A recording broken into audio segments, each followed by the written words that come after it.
asiknya bincang kesehatan bersama kita. Nah, di sini saya sebagai promosi kesehatan Puskesmas Pulau Merak, Iva Syifaul Rahma, ditemani oleh teman saya sebagai pelaksana gizi Puskesmas Pulau Merak yang bernama Mbak Afrika. Nah, di sini kita akan menjelaskan tentang anemia pada remaja. Kepada Mbak Afrika, dipersilakan. Anemia adalah suatu kondisi tubuh di mana kadar hemoglobin atau Hb dalam darah itu lebih rendah dari normal. Emang normalnya hemoglobin dalam darah kita tuh berapa sih, Pak? Untuk remaja sendiri itu 12. Ya, Remaja putri. Kalau untuk remaja putra 13. Berarti kalau kadar hemoglobin kita 11 itu bisa dikatakan anemia. Iya, karena kurang dari 12. Begitu. Jadi patokannya adalah kadar hemoglobinnya normal yaitu 12. Kalau di bawah 12 itu namanya anemia. Ya, itu untuk remaja. Sementara kalau untuk ibu hamil itu ada Berapa itu? 11. Ya. Nah, kalau anemia itu disebabkan oleh apa sih, Mbak? Anemia itu disebabkan oleh 3 hal. Apa aja? Yang pertama kekurangan asupan zat gizi, yaitu protein, vitamin, asam folat dan vitamin B12.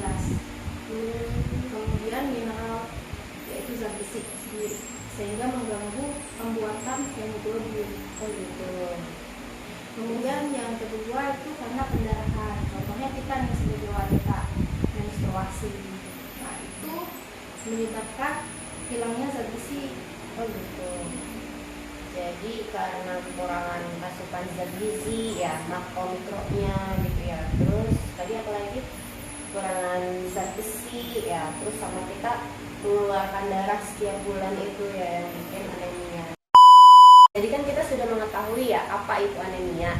Nah, sekarang kita juga pengen tahu nih apakah kita anemia atau enggak, Mbak. Jadi gejalanya apa aja, Bu?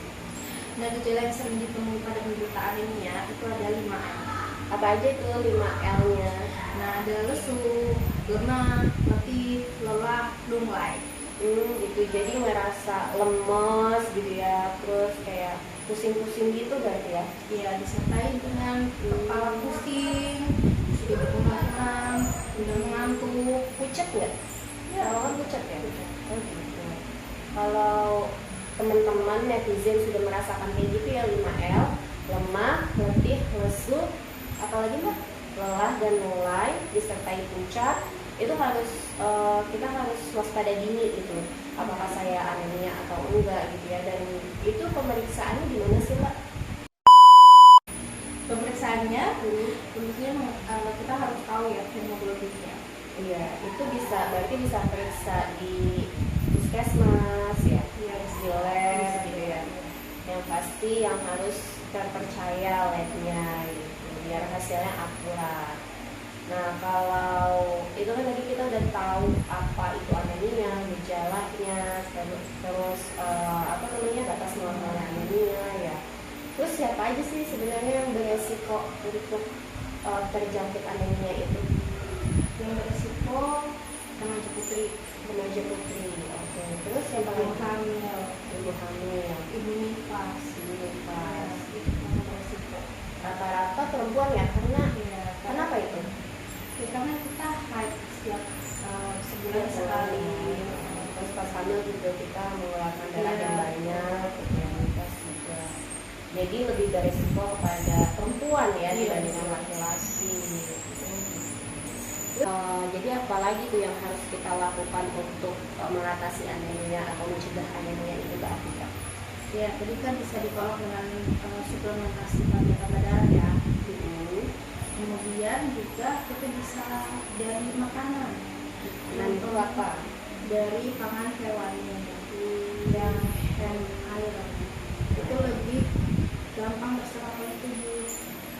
Contoh makanannya deh yang gampang tuh apa, Mbak? Yang paling tinggi itu hati ayam, telur ayam.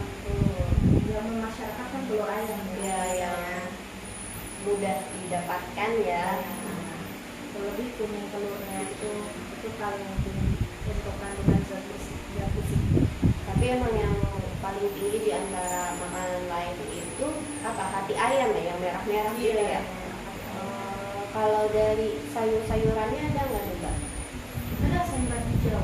Sayuran hijau, jadi sayuran apapun yang berwarna hijau itu bisa meningkatkan ini hemoglobin dalam darah kita ya. Iya, bisa.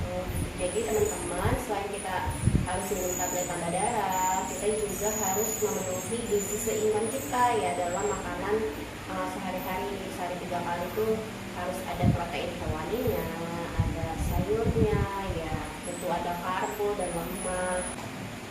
Jadi kenapa sih Mbak kalau mencegah anemia itu penting? Iya, karena mencegah anemia sangat penting. Bila kita sudah merasakan gejala itu, artinya anemia yang kita alami itu sudah parah. Saat tubuh sudah kekurangan zat besi di tahap awal, tubuh belum memperlihatkan gejala yang dirasakan oleh penderitanya, padahal beberapa fungsi organ tubuh itu sudah mulai terganggu sebenarnya.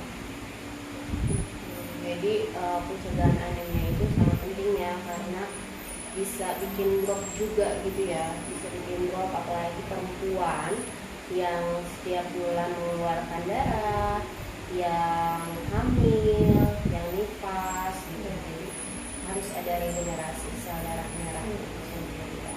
Jadi mencegah anemia itu penting ya teman-teman, terutama remaja putri, ibu hamil, ibu nifas. Nah sekarang itu di kota Cilegon pun masih digalakkan ya Mbak ya, yang seminggu sekali setiap hari Selasa untuk minum tablet tambah darah. Jadi ayo cegah anemia sekarang supaya kita menjadi sehat, cantik, cerdas, tanpa anemia. Sekian dari kami, Promkes dan Gizi Puskesmas Pulau Merak. Maafkan bila ada salah kata. Wassalamualaikum warahmatullahi wabarakatuh.